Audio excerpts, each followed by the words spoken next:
everybody? I'm here today to talk to you about 7 driving techniques that will make you a pro driver. If you want to be better at driving, if you want to be a pro driver, the best driver that you can be, this is the video for you. I'll be going over 7 secret techniques, and I say secret because no one uses them, but everybody should. Let's get right into the video. Number 1, leaving early. Believe it or not, something as simple as that will actually make you a much better driver. If you leave early, you're prone to making better driving decisions. And if you make better driving decisions, you're less likely to get a ticket, you're less likely to get into an accident, you're less likely to get into a close call. Okay? So with that being said, leave early. Whatever time you want to leave 5 minutes earlier, okay? I am known as the guy who arrives everywhere like 45 minutes early, okay? Literally, and I'll tell you why. I've developed a way where I can do what I need to do in the car. So like I'll use my phone to do all of my work in the car. This way, instead of staying home and working, I'll do it in the car. I'll eat my breakfast I'll take my breakfast to go, I'll leave early, and I'll eat when I am in the parking lot of the place that I need to be at, really early. And that's because it makes me a better driver, it gets me up earlier, I beat all the traffic, there's so many huge pluses, and I'm just overall a much better driver because I'm not rushing around. Number 2, looking ahead, okay? You wanna look ahead. Now, here's the thing. If you look at the car in front of you and they brake, you're going to have to brake immediately as soon as you see their brake lights. But if you look 5, 6, even 10 cars ahead and you see their brake lights up ahead, then you know you're going to have to brake soon. So you can start to ease off your gas pedal, you can increase your following distance, and then you can maybe hover over the brake and start to brake earlier than you need to. And this way, if the guy or girl in front of you slams on the brakes, guess what? You're not stuck slamming on your brakes because you've already created this cushion in front of your car, okay? Number 3, eliminating distractions. You got to get rid of distractions. Now, everybody can drive with certain things, okay? Some people have to have absolute silence to drive. Other people can drive maybe while on a hands-free phone call.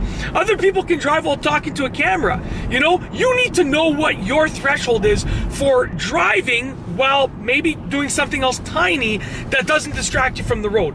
You see, I actually become a better driver when I'm filming. I'll tell you why. I know I need to be extra aware of the road. So I have way fewer close calls and I have a much bigger cushion of space when I'm filming than when I'm not. And nobody believes me when I tell them that, but I'm telling you right now, whenever someone in front of me slams their brakes, I end up way further behind them, way more of a cushion than when I'm filming than when I'm not. Because when I'm filming, I'm like zoned in, extra attention, because I have to, I have no choice, right? So it's as simple as that. Eliminate the distractions, put your phone away, you know, tell the passengers to quiet down, whatever the case is. Number 4, practicing is a technique that will make you a pro driver. I still practice all the time. Okay? And this is even before I started making driving tutorial videos. I still practiced every day. I'll parallel park randomly in places, even when I don't have to park, just to practice my skills. You know, a lot of people, they do these skills, they get their license, and then think about how many people you see driving who don't check their blind spots after 5 years. And that's, like I just did it now, subconsciously. And that's because they don't practice the skills. Practice your skills, you'll be a good driver, you'll be a safer driver, most importantly. Number 5, this is a huge skill that so many people don't use, but you should use. I'm laughing because it's ridiculous.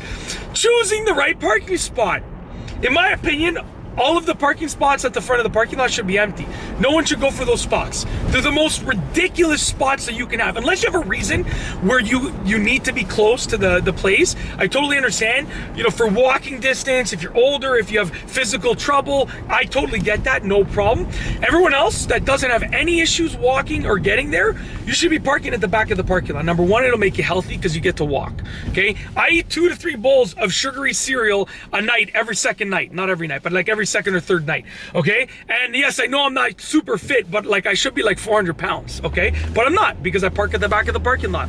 But also with regards to driving, you know, there's fewer people at the back of the parking lot. So less likely to get into an accident. Okay, there's more choices, so you can choose the best parking spot that suits your needs. Okay, and it's more spacious. So like, there are so many reasons why you should park at the back of the parking lot. Don't choose a parking spot that is super tight just because it's at the front of the parking lot. Get the extra walking steps in, get your steps in, and go at the back of the parking lot. Just do it, okay? Listen, trust me, you'll thank me in 20 years from now when you're 10 pounds lighter. Okay, yeah, that's that simple. Number 6, perfecting your mirror adjustment skills. A lot of people don't know how to adjust their mirrors properly. They get into the car, and you see that when they're driving, when they check the mirrors, they gotta go like this. Your mirrors are not adjusted properly if you're going like this to check your mirrors. You should be able to check your mirrors while seated normally, okay? Here's how to adjust your mirrors, very simple. Your rear view mirror should allow you to see through the rear windshield. That's straightforward, okay? Your side mirrors, the inner portions of your side mirrors, the inner thirds, should allow you to see the sides of your car, your actual vehicle, okay? And then the outer 2/3 should allow you to see the roadway beside your car on either side. In addition, the horizon should be down the center, okay? The horizontal center of the mirrors. You should be able to see roughly the horizon, meaning they shouldn't be too far down or too far up. You should be able to see the horizon down the center. That's it. It's not hard, but adjust your mirrors until you can see them like that. And if you share a car with someone else and you got to adjust them every time you get in the car, do that. They're unbelievably important for safe driving. Number 7, driving defensively. Now, driving defensively, all that it means is using your driving skills to avoid accidents, to control what you can't control. I can't control other people's driving, but by driving defensively, I can prepare myself for other people's driving mistakes. That's all that it is. So increasing your following distance, altering your driving according to the weather conditions, looking ahead, eliminating distractions, all of these things are part of defensive driving. Steering with 2 hands, like you want to do all of these things because if you drive defensively, you're way less likely to get into an accident. You're way more likely to be a safe and a good driver. But that's it. Those are essentially 7 driving techniques that will make you a pro driver. If you like this video, please be sure to give it a thumbs up. Let me know what you think down below as a comment. And of course, be sure to subscribe for more great videos just like this one. And that's all I have for you today. Thanks for watching.